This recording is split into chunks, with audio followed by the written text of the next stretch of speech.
this isn't quite what I had in mind, but it's the right location. You can't move the location, you can change the space. So we started the demo process, and lo and behold, hidden by the drywall and the drop ceiling was a gorgeous 1926 luxury hotel dining room. So we found the original dining room of the hotel that the building owner kind of knew was there but didn't realize was still there. So we tore everything out. One of the things I did was I text messaged a friend who happens to be friends with the reporter, and I was like, oh my God, you're not gonna believe this. And I took a picture on my phone, I sent it to her. She was having coffee with her friend who works at the Detroit News, and he was like, wow, this is a story. You found a room that nobody knew was there. The building's owner didn't know was there. So next thing you know, it blew up. And it ended up in Our Detroit magazine, last December issue. So that, you know they say every now and again a blind pig stumbles upon a truffle every now and again. So, you take your story and tell people about it. And, don't pay for advertising up front. Get some publicity. Make some relationships with people in the media. Get that publicity for free. Don't pay for it. And it's also more sincere. If you have somebody reading the newspaper, they want to read the stories. They don't want to look at the advertisements. So even if I did pay for an advertisement, I don't think it would have gotten the same, reaction. So don't be afraid to have events, send out press releases. If you don't know how to write one, find a friend who knows how to write one. Google press release template. Do something, put it out there, and you never know who might nibble. And then don't just send it out, but follow up. And call the editor of the Free Press or Black Magazine or Hour or the Chronicle, and you call them personally and say, hey, I know you get a bajillion press releases, but did you see mine? Because I think you really might be interested in it. And don't be shy about it. The other way that I like to market my business, maybe non-traditionally, and this was actually on the cover of the Detroit News, because I'm an attention whore, is we had a story about how to partner. Don't look at other businesses in the city as your competitors. They're not your competitors, they're your partners. We want to send the message to people living in the city and who come and play in the city, want to spend their money in the city. They can do that here. They don't have to go out to the malls. They don't have to go to the strip malls. They don't have to go to Fairlane or Somerset. We want to send the message that between all of us together, we are that collection that can give you everything that you need. If I don't have, a good formal dress, I send people to the Black Dress. I send people to Flow Boutique on Willis. I see those businesses. We send people to Offen River. Those are places even within a few blocks of me that maybe if I was in Ferndale, Royal Oak, or Rochester, Ann Arbor, I would see those as those other stores are competing for the same dollars. Yeah, to some extent that's true, but really to a greater extent, that gets into the customer service that we were mentioning. If I don't have something, I want you to be happy. I don't want my customers to come in and feel like the only reason I'm talking to them and treating them like they're a human being is because I want what's in their wallet. I want them to know that I value them and respect them as a person, and I want them to be happy and get what they need. And if I can't give it to them, I'm going to get it from somewhere else for them. And people appreciate that, and they remember that, and that helps build a relationship. So I think that there are a lot of traditional methods that you can read about to promote your business, but go with some of the non-traditional ones because they do come off sometimes as more sincere, and frankly, they're often free. Free is good. Sarah, would you add Oh, sure, I can add to that one. As far as marketing is concerned, we've done so many different things. When we opened up, as I said before, we opened during the recession. So we had to do non-traditional things to get our name out there and to keep moving forward. We did fashion shows. We packed up the store and we would take it to wherever we had to take our business in order for people to know that we existed because we could not afford to pay for professional marketing. So you have to market yourself. You have to be willing to do those things. Packing up your store, taking it out is more than the notion. Believe me, it takes strength mentally to do that. Not only is it packing your things, then you have to present yourself when you're there. So that means you have to unpack and set yourself up to look good enough for someone to even want to come and see what you're doing. So once that happens, and you still have to smile and be nice and all of that, and then after the affair is over, you have to pack it up and take it back, and then you have to set it back up again. So that was the most difficult part of our humble beginnings as a retail business, was to say, well, we have to do some unconventional things to get out there. So, but it got us to today. And I no longer have to do as much of that. But now we're looking into the social media part of it.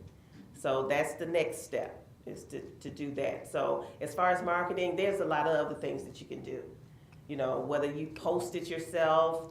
I'm not good at the Facebook and whatever, but I have, my daughter that does that. That's her expertise.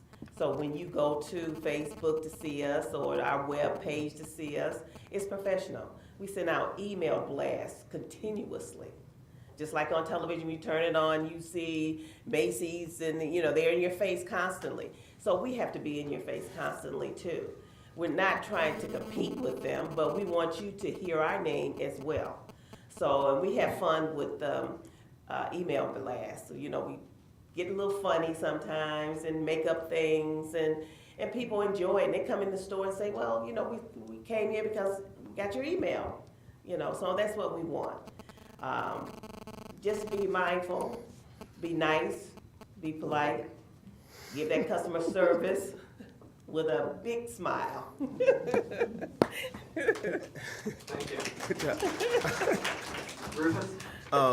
Since we're talking about, marketing, I look at it, slightly kind of different. Customer service, I like to think Simply Casual invented it. But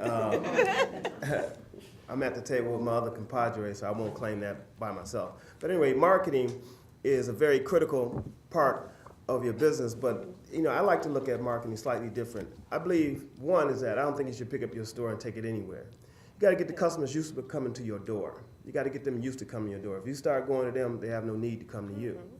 Oftentimes with marketing, we think we got to give sales. Well, you can sell yourself right out of business, because what you essentially do is create a customer base full of bargain shoppers. You don't want that. And those bargain shoppers will put you out of business. The other thing we talk about marketing, I like to control what I call the psychological factors. When somebody come to your door, or come to your, I call a retail store a door, so just know that's what I'm talking about when I say door. And that is, you want to control what they see, what they smell, and what they listen to. Those are all psychological factors when they come in your door. When you come to Simply Casual, the first thing you're going to know is a very sweet scent. And guess what? People love our scent. Guess what we do? We sell them the scent. We're going to control what they hear. We're not going to play music that you generally going to hear on your radio. We're going to take you out of your zone and bring you in our zone. Then we can control what you're going to see, how we present the store, the presentation. You're going to notice there's going to be a bar there. So if you want a water or a cocktail, we can give you that. You're going to notice there's going to be a living room there. So if Granny brings little Johnny and he's running around, she has somewhere comfortable to sit and shop, especially if she's spending her money and she don't want to walk around the racks. So we have a custom-built store with you in mind. The other thing you're talking about marketing is that, marketing is broken out in two basically categories. As a small business person, branding is far more important than marketing. Now, we know we got to market. Market simply tell people what you want them to know. But branding is getting people to feel about your product. How do they feel about your product or service? That's branding. What they want to know, that's marketing and advertising. So we definitely want to do that. Now, I'll give you away a nugget. If anybody have a retail door and you try this and you let me know if it works. We all know everybody's going to come into everybody's store and they're going to haggle. They're going to say, give me a deal. They will deal us to death. So one of the things that we do is say we're going to take away that. We're going to create a VIP membership card. Yeah. So when a person comes in the door, they say, well, hey, look, what would you give me this for? The first thing I would say, are you a member of the store? Oh, no, I'm not. Well, listen, we have a membership card that's $10 with no expiration date. Every time you come in the store, it's going to save you money. Matter of fact, you can use it right now. Well, how much does it save you? I never give it a percentage. I say for every $100, you'll save $15. You spend $200, you're going to spend $170. So they see the savings right away. And so we've already sold close to 5,000 of those in a year and a half. Do the math, how much is that? So that creates a cash flow for the store, but more importantly, that's your bounce back. No, we don't slide it through. We don't register it anything. We want you to hold that card as you do your credit card. And the only way that we're gonna know that you have one is that you pull it out your purse and show it. If you don't show it, then that you got $200 for merchandise on the counter. Do you want to pay $200 for it, or do you want to pay $170? So they'll spend that card again. They'll spend another $10 for that card for a second time if they don't have it on because they've left it at home. No, we're not going to look you up in the system because that's going to make you an irresponsible customer. I believe in training customers. Another thing is retailers don't be scared of this, and that is some people you have to fire as customers. You have to get rid of them because they will harm your business. They'll talk you down, talk you down, talk you down. You got to politely let them go. You have to do that. And so marketing is a very key part. And once you get going and you got the cash flow coming through your door, then you have to allocate marketing just as you have to allocate to your partner. Now you know who your partner is, your real partner is. Your real partner is DTE. That's your real partner. They can put you out of business. So you earmark that marketing dollars, whether it be Facebook or spending $200 on the radio or $200 on flyers or whatever you're doing, direct mail, what have you. You gotta market that. You gotta earmark those funds for that. And then we know that word of mouth is the #1 way of advertising, but the second #1 way of advertising, it costs a little bit more. In spite of what people say about Facebook and LinkedIn, that's nice. That's direct mail. And in this oversaturated impressions that come into your cell phone and come into your laptop, traditional marketing is starting to gain ground again because it's not as crowded field as it was before. So if I send you a really slick promotional to your house, you are likely to read it. If I send you an inbox on your Facebook, it'll be in line with 2 or 3 other 100 people if you get to it. Our phones are now becoming like ticker tapes. So every time you flip on your phone, you got emails, you got text messages. So everybody say, hey, get on Facebook. That's one tool in your tool belt. You need to develop a belt and add as many tools as you can. So don't lean on Facebook, and don't lean on any one thing. But the bottom line, I'll say this lastly, and that is oftentimes in small business, we try to make the business our personality. That's a double-edged sword, and that's a slippery slope. Reason being is that now you got all the customers on you. You decide to go out of town for 2 weeks, your sales dip for 2 weeks. You decide to take a day off, or you decide to work a half day, your sales dip. They don't want to deal with your salespeople. Why are your salespeople there if they're only going to get they believe they're going to get a better deal or better customer service because it's you. So what we got to start doing as small businesses is stop being entrepreneurs and be business owners. And there's a difference. And this is something I'm trying to wean myself from in the businesses that I run, that whether I go out of town or not, my business still runs.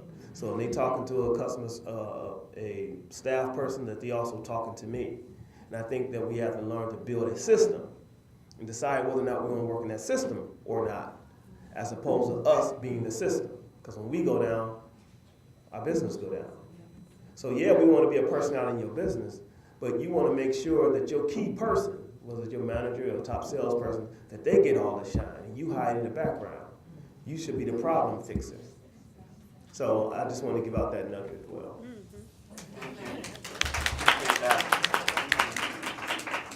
All right, well, I think he just said it all. Yeah. Go home now?